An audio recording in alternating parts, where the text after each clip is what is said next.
In the quiet town of Willow Creek, life was simple. Neighbors greeted each other with warm smiles, and children played on the tidy sidewalks. Everyone knew Ethel Montgomery, a kind 78-year-old grandmother who baked cookies for the neighborhood kids. She was a peaceful soul, loved by many. But one warm June day, everything changed. Ethel's curtains stayed closed, her home silent, and a strange stillness settled over her cozy house. When a concerned neighbor, Sarah, went to check on Ethel, she discovered the unthinkable. Ethel was dead, sitting quietly in her favorite chair, as if she'd simply drifted off. At first, everyone thought it was a natural death, old age taking its course. But then, whispers began. Strange clues surfaced: a hidden bottle, suspicious bank records, and family members acting distant and nervous. Soon, the police had to ask themselves a terrible question. Could someone close to Ethel have ended her life? Detective Michael Harris was called in. He had solved many cases, but this one was different. The closer he looked, the more he realized this was no accident. Ethel had been poisoned slowly, carefully, by someone who knew her routine. Suspicion fell on her granddaughter, Clara, and her son, Roger, both of whom had recently shown unusual interest in Ethel's modest savings. They each seemed to have secrets, and both had much to gain if Ethel were gone. Today we're going to uncover the sad truth behind Ethel's last days and the twisted motives that may have led her own family to betray her.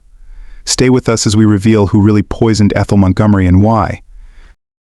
Ethel Montgomery lived a quiet life in Willow Creek, a small town where everyone knew everyone else. She was 78 years old and spent most of her days tending her small garden or sitting in her cozy home, knitting or reading. Ethel's life had been peaceful, and she was loved by her neighbors and family alike. Her granddaughter, Clara, in particular, was a frequent visitor. Clara would often come by to help with errands and spend time with her grandmother, especially in the weeks before Ethel's death. The two shared a special bond, or so everyone thought. One warm June morning, Sarah Daniels, Ethel's neighbor, noticed something odd. Ethel's curtains were still closed long after sunrise. Usually by that time, Ethel would have her curtains open, letting the sunlight flood into her home.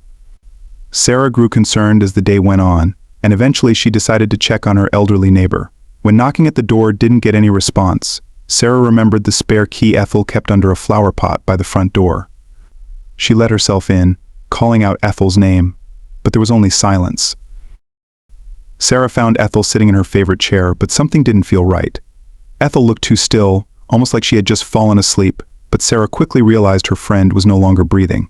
Shocked and frightened, Sarah called the police, and soon, Detective Michael Harris arrived. Harris was a seasoned investigator, known for his careful approach. At first glance, he thought Ethel had passed naturally, given her age. But there was something odd about the scene. Everything in Ethel's house was unusually tidy, almost as if someone had been there, making sure nothing looked out of place. The medical examiner arrived and examined Ethel's body. At first, there were no clear signs of any foul play. There were no bruises or injuries, no signs of a struggle. However, something about Ethel's appearance didn't sit right with the examiner. Her skin looked pale in a way that didn't match typical natural causes. The medical examiner decided to take Ethel's body for further testing, just to be sure. While the autopsy was underway, Detective Harris began his investigation by talking to Ethel's neighbors.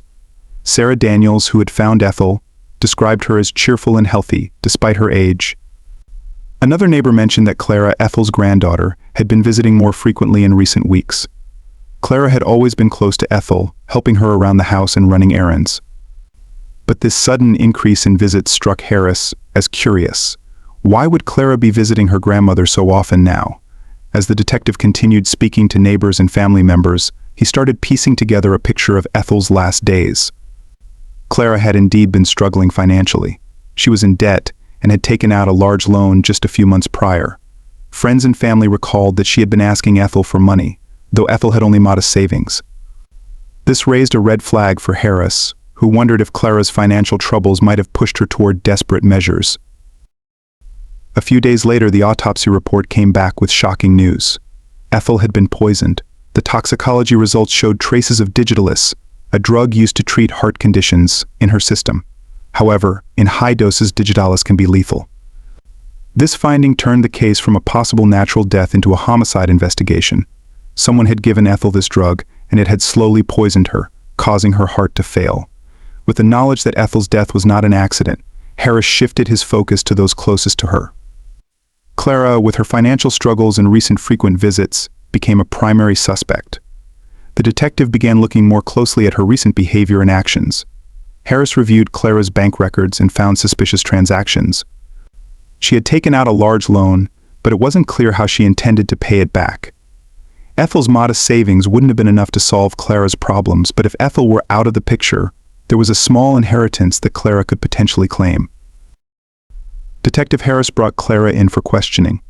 She appeared calm, denying any involvement in her grandmother's death. Clara insisted she loved Ethel and had only wanted to help her, but Harris noted inconsistencies in her story. She couldn't remember details about her last visit, stumbling over simple questions. She grew visibly uncomfortable when he asked her about her financial situation, especially about the recent loan she had taken. Meanwhile, another suspect emerged: Ethel's son, Roger. Roger had always been distant from his mother, only recently returning to Willow Creek. Neighbors described him as cold and indifferent, hardly the caring son. Detective Harris discovered that Roger had recently lost his job and was now struggling financially. Roger, like Clara, stood to gain from Ethel's death, but unlike Clara, he hadn't been visiting Ethel regularly. His alibi was thin, and the timing of his return to Willow Creek seemed suspicious. As Harris continued piecing together the evidence, he realized he had a tangled web of suspects, each with motives, but no clear answers. The discovery of digitalis in Ethel's system raised questions about how it had been administered. The detective suspected it had been given to her gradually, through food or drink, making it harder for her to notice. This method suggested the poisoner had regular access to Ethel, which pointed back to Clara. The investigation was just beginning, but already, Harris knew this case would be anything but straightforward. Ethel's death, which initially appeared natural, had now turned into a twisted mystery, with those closest to her falling under a dark cloud of suspicion. The once quiet town of Willow Creek was about to be shaken as the truth slowly came to light. As Ethel Montgomery's story unfolds, I start to realize how much has changed in my peaceful life. I spent my days in a quiet routine, taking care of my little garden and reading in my cozy home. My granddaughter Clara visited often, and I always looked forward to her company. Clara had been struggling lately, asking me for help now and then, but I didn't mind. She's family, after all. But things changed over time, and her visits started to feel different, as though something heavy hung in the air. Clara's visits became more frequent. She'd come over with groceries, sometimes even cooking my meals. It seemed thoughtful, but I noticed she often brought the same things: tea and soup, plain dishes she insisted were good for my health. At first I thought she was being kind, helping me out because I was getting older. But after some time I began to feel odd. I felt weak, more tired than usual. My hands would sometimes shake, and my heart would race for no reason. I brushed it off as age catching up with me, but it was strange that these spells would come and go without warning. I remember one evening sitting alone in my living room, feeling particularly dizzy. My tea sat cold on the table, untouched. I couldn't bring myself to drink it, though I couldn't explain why. I felt unsettled, as though something was wrong. When Clara came by the next day, I told her about how I'd been feeling, but she just said I was overthinking things. She smiled, handed me my tea, and reassured me that everything was fine. I wanted to believe her, but deep down, a strange feeling gnawed at me. Over time, my health continued to decline. I was often lightheaded, my chest would ache, and it was getting harder to stand up for long. Even my appetite changed. Food didn't taste the same. I remember one day when I didn't eat at all. Clara had made me soup, but the smell turned my stomach. I told her I wasn't feeling well, and she looked frustrated, but she kept insisting I drink the tea.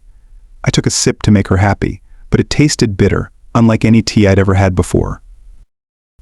As the days went on, I started to suspect that something was very wrong. I tried to keep track of when I felt sick, hoping it was just a pattern I could figure out. But it didn't make sense. Sometimes I felt okay, other times I felt worse. I mentioned it to my neighbor Sarah in passing one day. She was always a good listener and never seemed to rush me. She noticed that I looked tired and suggested I see a doctor, but I was hesitant. I didn't want to be a burden on anyone, and doctors could be expensive. Then came a day when I felt worse than ever. I sat in my chair, my head spinning, my vision blurry. I couldn't remember the last time I felt normal. Clara arrived with her usual bag of groceries and once again made tea. I tried to avoid drinking it, but she was insistent. I felt trapped, unsure of what to do. I couldn't shake the feeling that something was wrong with me, that maybe it wasn't just old age. My days were a strange mix of normal routines and unsettling feelings. Clara kept coming by, and though I tried to tell her about my health, she always brushed it off. It was almost as if she didn't want to hear it. The once comforting thought of having her around was now replaced with a sense of unease. I found myself growing wary of her visits, her insistence that I eat and drink whatever she brought. I felt like I was losing control of my own life, of my own body. One evening I decided to write down my thoughts. I kept a small notebook by my bed, where I jotted down my symptoms, trying to make sense of them. I wrote about the times Clara brought food, the days I felt sick, and my moments of doubt. I didn't have any answers, but at least I had my observations. It helped me feel a little more in control, even if I didn't fully understand what was happening to me. As the days went on, my entries became more frequent. I noted how often Clara visited, the meal she prepared, and the strange, bitter taste that lingered in my tea. I didn't share this notebook with anyone, not even Sarah. I didn't want to raise suspicion, and honestly I wasn't sure if I was just imagining things. But deep down I felt as though I was slipping away, slowly, bit by bit.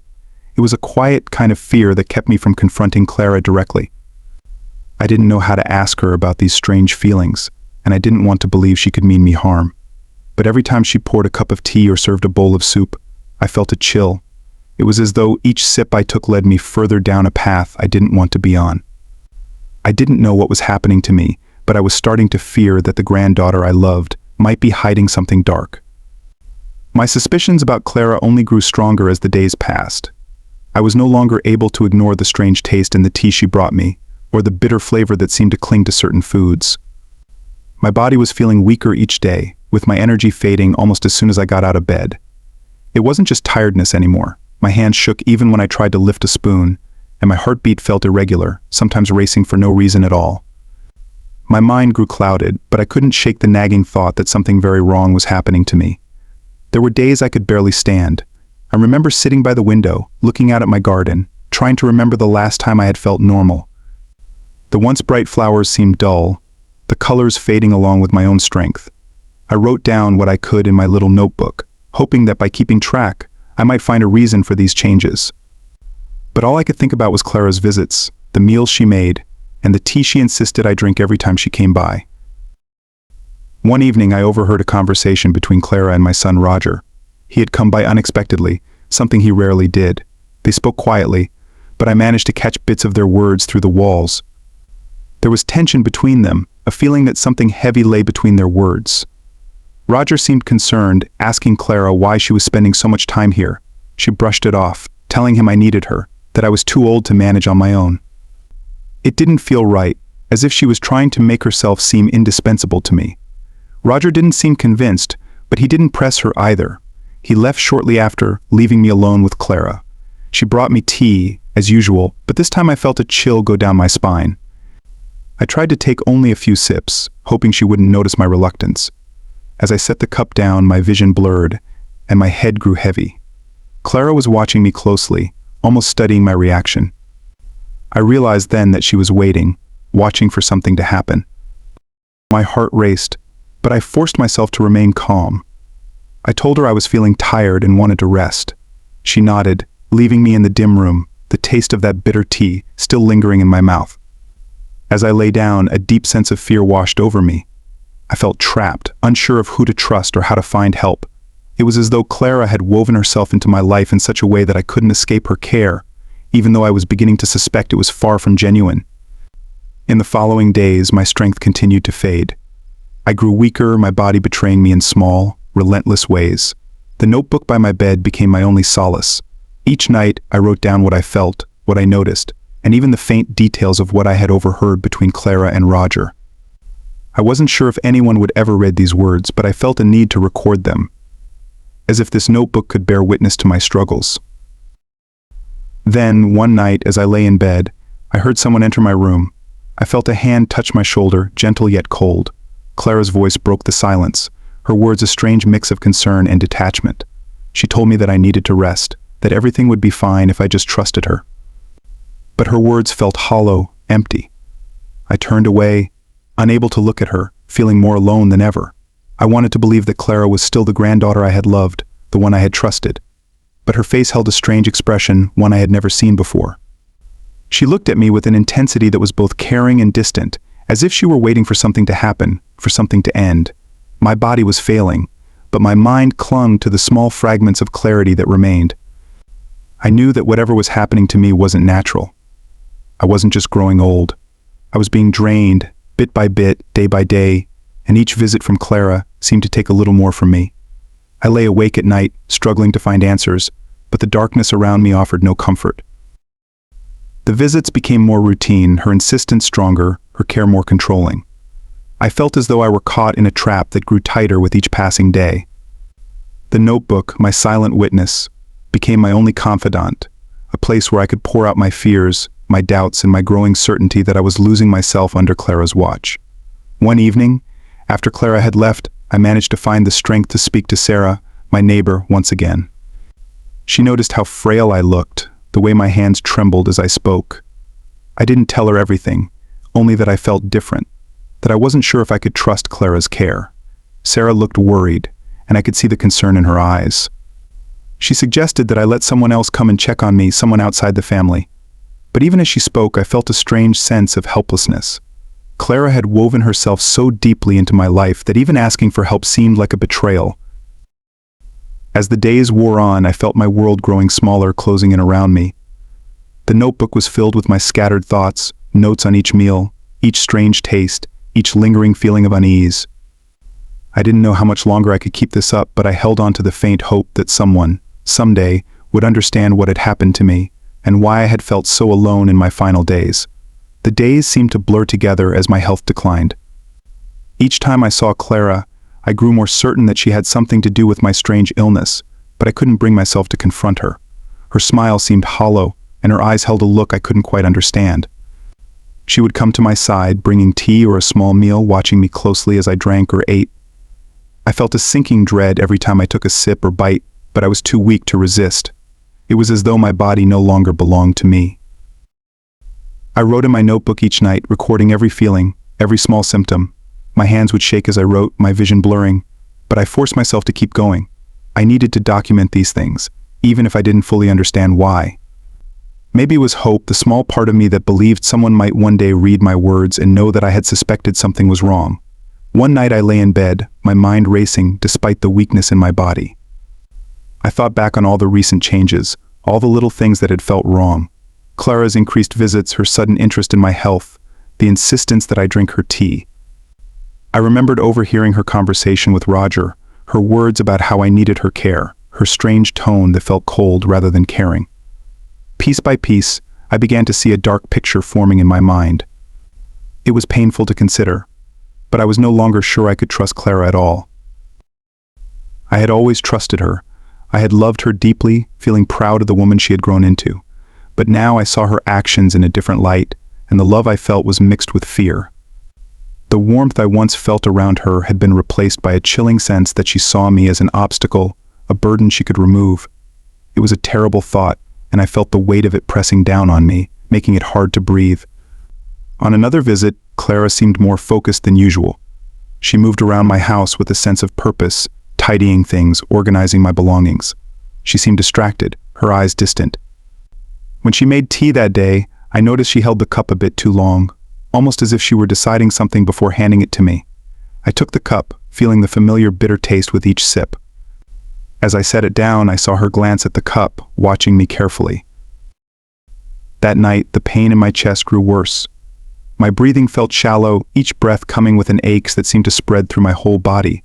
I lay in bed, clutching my chest, thinking that perhaps my time had finally come. It was strange, but in those moments my mind went to Clara and Roger. I wondered what they would think when I was gone, if they would mourn me, or if my death would simply be an inconvenience removed. I felt sadness, deep and lingering, knowing that the people I loved might have only seen me as a means to an end. I held onto my notebook tightly that night, clutching it as if it were a lifeline. I wanted to leave behind something, some small proof that I had felt this, that I had sensed what was happening, even if I didn't fully understand it. My thoughts drifted, growing hazy as the pain grew worse. The night felt endless, stretching on as I struggled to stay awake, fearing what might happen if I drifted off. The next morning I was barely able to move. My body felt heavy, my limbs weak, and my head was clouded with a thick fog that wouldn't lift. I managed to sit up, reaching for my notebook, forcing myself to write down what I had felt the night before. My hand trembled as I wrote, the words coming slowly, each letter a struggle. I knew my strength was fading, slipping away little by little. Later that day, Sarah came by for a visit. She looked at me with concern, noticing my pale skin, the weakness in my voice. She asked if I was all right, and I felt the urge to tell her everything, to pour out my fears, but I was too exhausted. Instead, I simply nodded, forcing a small smile, though my heart was heavy. I wanted to tell her to read my notebook, to understand the things I couldn't say aloud, but my voice failed me. When Sarah left, I sat alone, feeling the weight of my own helplessness. I was trapped, caught between my suspicions and my inability to act. I felt like a prisoner in my own body, my own home, surrounded by memories of a life I had once loved. But now that life felt distant, as though it had belonged to someone else. The familiar walls and furniture seemed strange, as if they were part of a dream I couldn't escape. I knew in my heart that I might not have much time left. The thought was painful, but I tried to find comfort in small moments. The sound of birds outside, the way the light hit my windows, the memories of laughter and warmth that had once filled my home. I clung to these small things, feeling the last traces of joy slip away, leaving only the cold realization of what my life had become. In my final days, I felt myself growing quieter, my voice softer, my thoughts slower. I wrote in my notebook as often as I could, each entry a small cry for help, even if no one ever read it. I could only hope that somehow someone would see what I had written, that they would know my story, and that they would understand the truth hidden in those quiet words. As my final days came closer, I felt an overwhelming sense of peace mixed with sadness. My body was weak, and each movement took all the strength I had left. Clara continued her visits, bringing her usual tea and meals, watching me with the same cold, assessing look. I drank less and less, leaving the tea untouched whenever I could, hoping that it would somehow ease the pain or slow whatever was happening to me. The air between us felt heavier, filled with words unspoken, thoughts too dark to say aloud. I could sense that she was waiting, watching for some moment I didn't understand. On one of those last days, I could barely lift my hand to hold the notebook that had been my one source of comfort. I looked through my scribbled entries, the messy words that held all my fears and suspicions. It was as if I were reading the story of someone else's life, but I knew it was mine. Each word reminded me of the strange bitterness, the creeping weakness, the fear that I had once pushed away but now accepted as the truth. I felt as though I had been drifting away slowly, each entry marking a step closer to an end I couldn't escape. Then, one evening when the sun was setting outside my window, I felt a strange calm settle over me. Sarah came by to check on me, her face lined with concern as she sat by my side. She held my hand, noticing the notebook beside me. I wanted to tell her everything, to let her know what I had been feeling, but the words wouldn't come. Instead, I squeezed her hand, hoping she would understand what I couldn't say. She sat with me for a long time, her presence a comfort in a way that words could never be. When Sarah left, I was alone again, but I felt a sense of release. I knew that whatever would happen, I had done all I could. I had left behind my words, my small story, hoping someone would understand. The shadows grew longer, filling the room as I lay in bed, my breathing shallow, my body sinking into the softness of the sheets. I closed my eyes, feeling a deep, quiet stillness, and for the first time in a long time, I wasn't afraid. The next morning, Sarah came by again, but this time she found me lying still, my notebook open on the bed. The news of my death spread through Willow Creek, and it shook everyone who had known me. What had seemed like a natural passing soon raised questions. The townspeople remembered my kindness, my gentle nature, and couldn't understand how my life had ended so quietly, without warning. Detective Harris was called in to investigate, his reputation for careful work known throughout the area.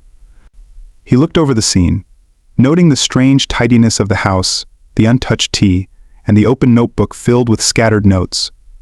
Detective Harris reviewed each page, reading my words, the small observations I had made, the fears I had written down. The entries painted a picture that wasn't obvious at first, but as he read more, a pattern began to emerge. He noted my mentions of Clara's visits, the strange taste of the tea, the growing weakness that had overtaken me. His suspicions grew, but he needed more than my words to confirm what he feared. The autopsy revealed traces of poison, a bitter substance that had built up in my body over time, weakening me bit by bit. It wasn't enough to kill instantly, but enough to cause the slow decline that had drained me over the weeks. The toxicology report confirmed what my words had hinted at: my death had not been natural. Someone had poisoned me slowly, patiently, until my body could no longer fight back. The investigation turned to Clara. Her financial troubles were well known, and her recent interest in my modest savings came to light. She had taken out a large loan, one she struggled to pay back. Detective Harris found records of her internet searches, looking up information on various poisons, especially ones that could be used over time without immediate detection. Her visits, once thought of as caring gestures, were now seen in a different light. Each visit had been another step in a cruel plan, her kindness a mask for something far darker. As the evidence grew, Clara's guilt became clear. She had seen me not as her grandmother, but as a way out of her own troubles. The inheritance, however small, was enough for her to consider the unthinkable. She had watched me grow weaker each day, knowing that every cup of tea, every meal brought her closer to her goal. But her plan, so carefully hidden, had come undone through my quiet notes, the small entries that told the story of my suspicions and fears. When the police confronted Clara, the weight of her actions came crashing down. The townspeople, once admiring her as the caring granddaughter, now saw her for who she was. The trial revealed every detail, my notebook read aloud as a voice from beyond, telling the story that I could no longer speak. Clara was convicted, her betrayal laid bare before everyone who had once trusted her. The people of Willow Creek mourned me, their memories of my warmth and kindness tainted by the tragedy of my end. My story became a warning, a reminder that sometimes the darkest actions come from those we trust the most. The quiet life I had loved was gone, but my words had been enough to bring the truth to light. In the end, the notebook I had kept was more than a record. It was my final voice, the one that had spoken out when I no longer could.